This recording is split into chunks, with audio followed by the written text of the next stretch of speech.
자, 안녕하세요. 오늘 3차 시 수업을 맡은 이영문입니다. 지난 시간까지 손경원 선생님께서 친절하고 자세하게 수업을 진행해 주셨는데요. 안타깝게도 손경원 선생님께서 바쁘셔서 이 이후의 수업부터는 제가 진행을 하게 됐습니다.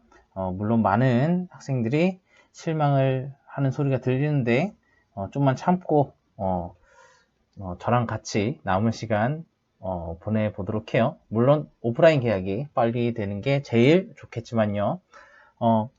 이번 3차 시에 배울 주제는 과학을 보는 다양한 시각에 대한 이야기입니다.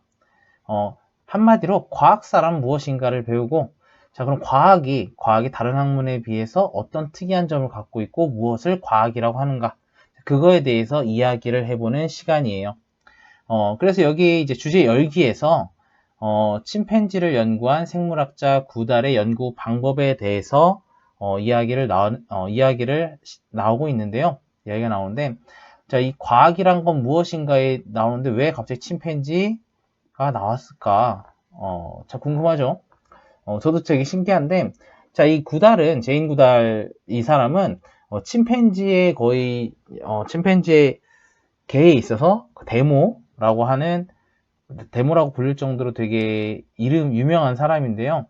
이 제인 구달과 같은 경우에는 기존의 과학적 방법 말고 실제로 이제 거의 교류를 실제 침팬지와 하면서 연구를 한 방식을 취했어요. 그래서 이게 진짜 과학적인 연구 방법이 맞나라는 비판을 받았는데, 자, 이 제인 구달에 대해서 궁금한 사람들 위해서 사실 동영상을 좀 준비할까 했는데, 동영상을 이 화면에다 넣으면 저작권 걸릴 수가 있어가지고, 우선 제인 구달에 관한 영상은 이 링크를 아래에 따로 걸어주도록 할게요. 그거 보고 참고하면 될 것 같아요. 자, 그래서 이 제인 구달이 실제로 수행한 이 연구 방식이 과학적 방법일까? 과학적 방법 아닌가? 자, 이거에 대한 의문을 해결하는 게 바로 이 단원입니다. 자, 그걸 알기 위해서는 이 과학사가 어떤 학문인지에 대해서부터 알아봐야 돼요. 자, 과학사는 말 그대로 이 과학이라는 것을 하나의 역사적 현상, 즉 역사의 흐름에 따라서 발생한 학문이라고 생각을 하고, 그래서 그 과정, 그 변화하고 학문으로서 정립되는 그 모든 과정을 탐구하는 학문입니다. 사실 과학사와 같은 경우에는 정말 최근에 등장한 학문이에요. 물론 최근이라 해봤자 19세기이긴 한데 1800년대 다른 학문에 비해서 철학이나 이런 거에 비해서 훨씬 역사 자체는 짧습니다. 그렇게 짧을 수밖에 없는 이유는 이른바 과학이라고 불릴 만한 그런 일들이 실제 한 1600년대 이후부터 발생을 했기 때문에 아마 이 과학사 자체도 늦게 탄생을 하게 됐습니다. 물론 과학사와 같은 경우에는 실제 시작은 19세기에 했는데 본격적으로 논의된 거는 20세기입니다. 왜냐하면 19세기까지는 물리학과 생물학만 거의 과학사 영역에 존재를 했어요. 자, 왜 그랬을까요? 네, 물론 답을 했는지 안 했는지 모르겠지만, 자, 들려요. 바로 물리학과 생물학만 그나마 어느 정도 발전을 해왔기 때문에. 자, 물리학과 같은 경우에는 이제 아리스토텔레스에서부터, 그러니까 지난 시간에 배운 것처럼 아리스토텔레스에서부터 갈릴레이, 그 다음에 뉴턴에 이르기까지 어느 정도 역사적 발전 과정이 있었고, 또한 생물학 또한 19세기에 등장한 대표적인 것들이 있어요. 바로 유전과 진화론이죠. 자, 이런 것들 때문에 이제 역사적 발달이 보였는데, 나머지 학문과 같은 경우에는 사실 과학사가 만들어지기에는 조금 부족함이 있었던, 물론 연금술 이런 것도 있었지만 화학 같은 경우에는, 근데 그 연금술이 실제 금을 만들어내지 못했죠. 네, 물론 지금은 만들 수 있어요. 자, 그렇기 때문에 우리는 그렇기 때문에 조금 좀 부족하다 라고 보는 거죠. 자, 그래서 이 과학사는 어쨌든 그렇게 되게 늦게 탄생을 하게 되는데, 자, 우리는 그래서 그 과학사는 관점은 이제 보통 네 가지로 나뉩니다. 여기 있는 합리적 추론의 맥락으로 보는 관점, 자연을 보는 관점의 변화로 보는 관점. 자, 요거 기억을 해줘야 되겠죠? 네, 요거 기억을 해주세요. 그리고 사회 문화적 맥락으로 보는 관점, 사회적 요구에 부응하려는 관점으로 보는 관점. 자, 이 네 가지가 존재를 하는데, 자, 이 네 가지는 이제 사실 되게 어려워 보이네 라고 볼 수 있는데, 사실 그 앞에 목차를 보면 쉽게 나올 수가 있습니다. 합리적 추론의 맥락으로 보는 관점은 이제 앞에서, 지금 이미 앞에 뭐 귀추법이나 아니면 외역적 추리법, 이제 그런 거 한번 배웠었죠? 그런 거에서 이미 한번 우리가 배웠어요. 그리고 이제 자연을 보는 관점의 변화는 이제 실제, 우리가 자연을 어떻게 대하는지, 자, 그거는 이제 뒷부분에 나오게 됩니다. 이 과정이 끝나고 뒷부분에 나오게 되고, 그다음에 사회문학적 맥락으로 보는 관점, 사회적 요구에 부응하는 관점은 이제 거의 마지막, 과학사의 마지막 부분에 나오게 돼요. 이 각각의 관점을 사실 다 볼 거고, 자, 그리고 이 과학의 역사적 발전을 이해하기 위해서는 이제 내적 접근법과 외적 접근법이 있다라고 이야기를 하는데, 자, 이거 두 개 차이는 어려운 게 없습니다. 차이는 정말로 어려운 게 없어요. 자, 뭐냐면, 되게 쉬워요. 그, 내적 접근법은 한마디로 그냥 과학적 개념이랑 이론만 보는 거예요. 그래서 걔네들이 어떤 변천 과정을 거쳤나, 그리고 그 이론의 변천 과정에서 얼마나 논리적으로 전개가 됐는가, 그리고 그 논리적으로 전개가 된 거를 과학자들을 통해서 확인하는 과정입니다.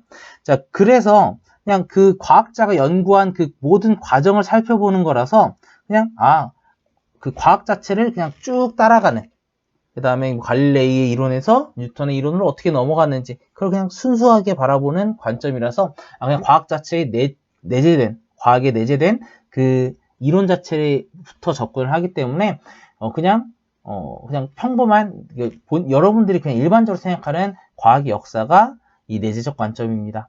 이 내적 접근법입니다.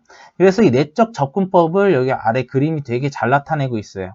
그러니까, 여기서 보면, 과학적 이론의 발견, 요거과, 그 다음에, 자, 하나가 더 있는데, 그리고 과학자의 사상에 따라 다르게 해석되는 것을 볼 수 있다라고 되어 있잖아요. 즉, 그러니까 일반적인 과학 이론의 논리적 전개에다가, 이 과학자, 그 실험을 실제로 진행한 과학자가 어떤 생각을 가지고 있었기 때문에, 이렇게 과학이 발전을 했다. 그렇게 밝히는 것. 이 두 가지 내용이 가장 중요합니다. 이런 내적 접근법에서는. 자, 근데 사실 내적 접근법은 이제 뒤에 얘기하겠지만 조금 부족한 점이 있긴 있습니다. 왜냐하면 과학 또한 우리가 역사적으로 접근을 하려면 과학이 사회와 어떻게 연관이 되어 있는지를 봐야 되는데 그걸 너무나도 무시했다는 이야기를 하고 있어요. 그래서 조금 부족하지 않나 라는 이야기를 보통 합니다. 그리고 여기에 있는 이 그림이 이제 잘 나타내고 있는데, 뭐 과학사의 오솔길이라고 해서 이제 가면서는 이 책들, 지금 이 소녀가 가면서 마주하는 책들 있죠? 자, 여기 보면 프린키피아 종의 기원 있는데, 프린키피아는 뉴턴의 운동법칙을 다룬 뉴턴의 저서고, 종의 기원은 알죠? 다윈의 저서입니다. 다윈이 진화론에 대해서 이야기를 꺼낸 최초의 책, 종의 기원이고, 자, 여기 있는 알마게스트는 뭘까요? 자, 알마게스트는 뭐냐면, 프톨레마이오스가, 지동설이 아니죠? 천동설을 주장한, 프톨레마이오스가 천동설을 주장한, 바로 그 책이에요. 이 알마게스트는. 근데, 잘 모르겠는데요? 라고 할 수 있는데, 아무튼, 프톨레마이오스가 이 천동설을 주장한 책인데, 자, 즉, 저서나 이제 과학자들의 사상을, 쭉 따라가면서 과학사를 읽는 방법, 그거 우리가 내적 접근법이라고 이야기를 합니다. 자, 앞에서 얘기했지만 단점이 있다 그랬죠. 실제로는 사회와 연관성을 뗄 수가 없다. 자, 그래서 이제 나온 게 바로 이 외적 접근법입니다. 자, 내적 접근법과 다르게, 왜냐하면 이 과학자들은 결국 그 시대에서 태어나고 자라면서, 그리고 다른 사회로부터 영향을 받고, 다른 과학자들로부터 영향을 받고, 자, 그래서 이 과정 자체, 이 과학 연구가 진행이 되는데, 그 연구 자체에서 분명히 받은 사회적 영향들을 생각을 해봐야 된다라는 거예요. 그래서, 자, 그거에 대해서 이제 되게 이야기를 조금 했었는데, 자, 그거 관련해서, 이렇게 얘기를 할 수가 있는 거예요. 뭐 보면, 자, 여기에 보면, 뉴턴의 프린키피아가 당시의 항해술이 제기한 문제들을 해결하기 위해서 씌워졌다는 주장을 실제로 한 적도 있고, 자, 또한 갈릴레이도 대포의 탄도 문제를 해결하기 위해 투사체 운동을 했다. 뭐 이런 것처럼 실제 그 과학적 이론이 탄생을 하는 배경에는 사회적 영향이 반드시 존재를 한다. 그래서 이거를 반드시 살펴봐야 된다. 자, 그 얘기가 바로 이 외적 접근법입니다. 자, 외적 접근법 상당히 그럴듯해 보이지만, 자, 문제가 있긴 있죠. 있긴 있어요. 자, 우선 여기 우선 제일 첫 번째, 이렇게 사회적 접근 없이 그냥 진짜 천재과학자가 갑자기 생각해서 만들어낸 법칙이 실제로 있어요. 예, 아인슈타인의 상대성 이론과 같은 게 대표적인 거죠.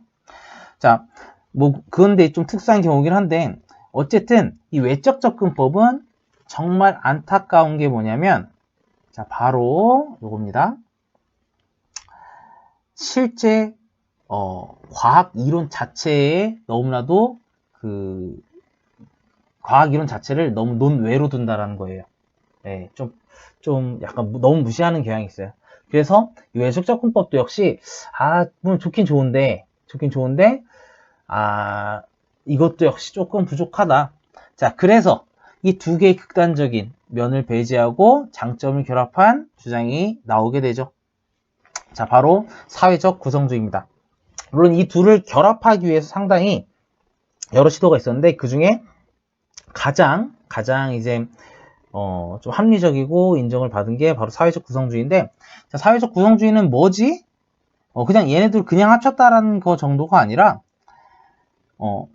얘네들을 그냥 합친 게 아니라 이제 굉장히 다양한 접근 방법을 쓰는 건데, 이 과학 이론이라는 것 자체도 사회적으로 합의가 일어나고 다른 여러 과학자들이 특정한 사회 구조 속에서 같이 이야기를 하고 구성해 나간다라는 거예요. 자, 그래서 요거의 이제 대표적인 사례로 나온 게 1979년에 출판된 이 라트루와 울가의 실험실 생활, 과학적 사실들의 구성인데, 얘네들은 그냥 철학 사회학 학자들이었어요. 근데 이 사람들이 1년간 호르몬 연구소, 그러니까 과학 연구소죠. 호르몬 연구소에서 그 과학자들하고 1년 동안 계속 같이 생활을 하면서, 자, 과학자들 하나의 뭐 종족같이 본 거예요. 뭐 인종. 그래서 그 사람들의 삶과 문화와 그 다음에 그 연구하는 과정들을 쭉 같이 관찰을 하면서, 자, 그러면서 그 과정을 살짝 보니까 실제로 실험 기구, 그 다음에 그 과학자들끼리 서로 타협해가는 과정, 그 다음에 과학적 사실이 뭐 구성되고, 그러니까 구에서 구성된다라는 거는 여러 사람들이 이렇게 하나하나씩 짜맞춰 가는 거예요. 구성되고 그 인정된 그 과정이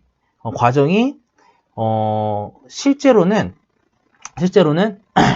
물론 이제 내적인 접근도 중요하지만 외적인 접근도 같이 들어가야 된다. 왜냐면 나중에 이 연구 실적을 가지고 나누는 것도 되게 많은 이야기가 오고 가거든요. 그래서 이 사회적 구성주의라는 게 조금 이제 이후에 1970년대 들어서 되게 대안으로서 강조가 되고, 아직까지도 많은 논의가 있습니다. 그러니까 그 과학에 대한 연구에 접근하는 방법. 네. 그래서 이런 것들이 있다라는 사실 기억을 해주면 좋을 것 같고요. 자, 그 다음에는 이제 과학은 특별한가라는 이야기를 같이 해볼 거예요.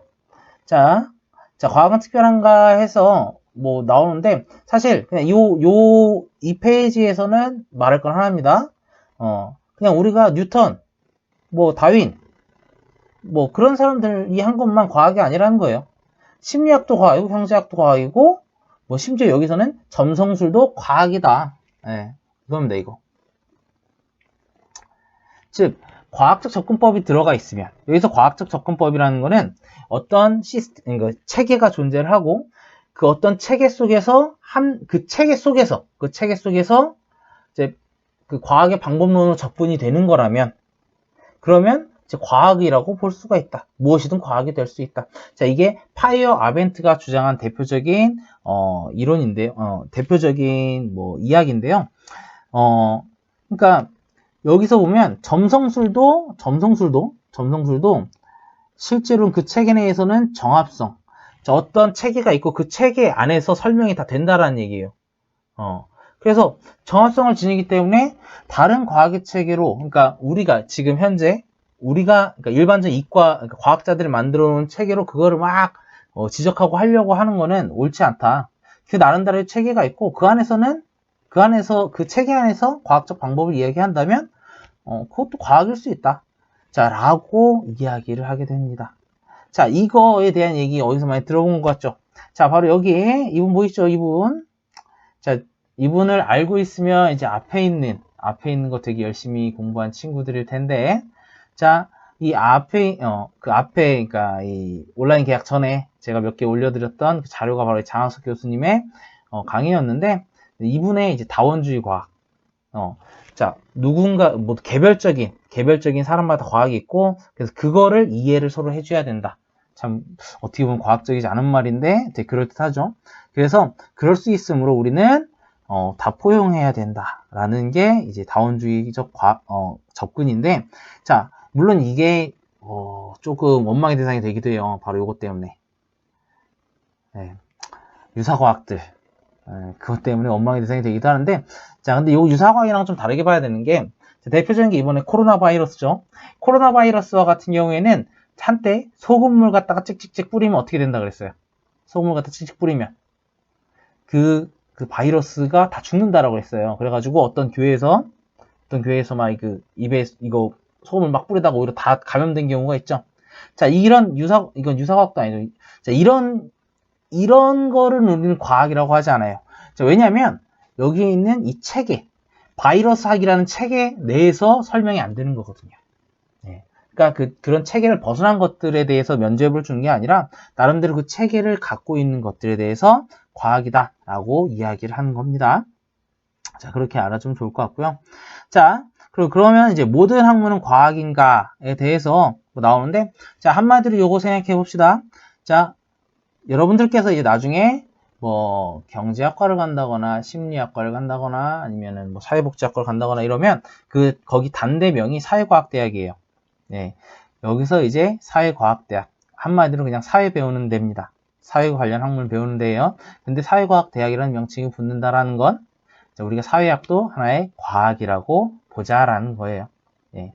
이게 대표적인 예시라고 볼 수가 있습니다. 그냥 그렇게. 즉, 사회학도 어떻게 접근해야 된다? 과학적으로 접근해야 된다. 자, 그래서 여기서 나옵니다. 과학과 인문학의 소통이 왜 중요한지. 자, 당연히. 자, 최근에는, 자, 인문학에 대한 얘기를 하면서도 또한 과학에 대한 얘기도 많이 하고 있어요. 특히 이제 현대사회 문제를 해결하는 데 있어서 인문학이 정말 중요한 거 알죠? 최근에 이제 비트코인 문제. 자, 비트코인 문제에서 실제 정재승이라는 과학자가 유시민이라는 대표적인 경제학자 둘이서 토론을 한 되게 유명한 것들인데 제가 링크 걸어 놓을게요. 그 토론을 보면 왜 과학과 인문학의 융합이 중요한지에 대해서 알 수가 있어요. 왜냐면 과학의 산물인 비트코인이 경제학을 만났을 때 어떤 일이 벌어지는지에 대해서 되게 토론이 재밌게 오고 가거든요. 자, 그걸 보면 알 수가 있고, 또 한 가지. 자, 괴테와 같은 경우에는 정말 여러분들은 파우스트란 책으로 엄청나게 잘 알고 있죠. 자, 근데 실제 이 사람은 색채론에서도 되게 대가였습니다. 네. 근데 이 사람이 색채론에 접근하는 방법과 같은 경우 이제 나중에 제가 시간이 되면은 한번 과학 지문으로 제가 한번 다뤄볼 건데, 근데 이 사람과 같은 경우에는 실제 그 색채론에 약간 철학적인 접근을 하고 있어요. 그래서 요런 걸 봤을 때 단지 과학은 과학이 인문학과 분리가 되어야 되나? 라는 데 의문을 한번 가져볼 만합니다. 특히 멘델레예프 같은 경우에 여기 보면 멘델레예프가 누군지 잘 모르죠. 자, 멘델레예프와 같은 경우에 최초의 주기율표를 어느 정도 만들어낸 사람인데, 초안? 그걸 만들어낸 사람인데, 실제로 러시아에서 뭐가 제일 유명하냐면, 이 사람이, 표준, 보드카 도수를 정한 사람이에요. 네. 왜냐면 이제 우리가 도량형이라고 하는데, 그런 도량형을 만드는 러시아의 한 장관이었거든요. 그래서 이 사람이 왜 근데 그런 장관이 됐냐면, 네, 경제학에서도 상당히 뛰어난 업적을 남겼기 때문이에요. 네. 그래서 이제 여러분들 내가 앞으로 인문계 갈 거고 사회학 갈 거고 하니까 나는 과학이 필요 없어. 이게 아니라는 겁니다. 인문문화, 과학문화는 이제 함께 가야 돼요. 우리 애플의 기기가 인문학적 감성을 바탕으로 과학기술이 있었기 때문에 엄청나게 지금 되게 돈을 많이 벌고 있죠. 네, 그것처럼 여러분들은 이제 절대로 과학을 벗어나면 안 됩니다. 특히 미래에는요. 자, 그래서 여러분들 네, 여기까지가 오늘 과학사 내용이에요. 자, 이 과학사 내용 이제 수업 마무리해야 되는데 사실 수업 마무리하는 방법을 잘 몰라서 이렇게 얘기를 할게요. 과학은 시로부터 탄생했다. 시대가 변하면 과학과 시는 더 높은 수준에서 친구로 다시 만나게 될 것이다. 네. 자, 이거는 이 색채론을 쓴 이 괴테가 뉴턴의 말에 응수한 구절입니다. 되게 멋있죠? 네, 되게 멋있어요. 왜냐면 정말 이른바 그냥 순수 과학자인 뉴턴이 이런 헛소리, 일종의 쓸모가 없는 소리 이렇게 시에 대해서 얘기하니까 이렇게 얘기를 했는데 뉴턴 같은 경우에는 실제 경제학에 대한 이해가 부족해서 주식을 꼬라박은 적이 있죠. 나중에 찾아보세요. 되게 웃겨요. 네, 그래서 이런 것들 잘 생각하면서 이번 시간 마무리하고자 합니다. 자, 너무 길게 갔죠? 다음 시간엔 조금 더 짧게 하도록 할게요. 자, 오늘 주제 3에 대한 내용은 여기서 마무리하겠습니다. 자, 그러면 안녕. 바로 4차시로 넘어갈게요.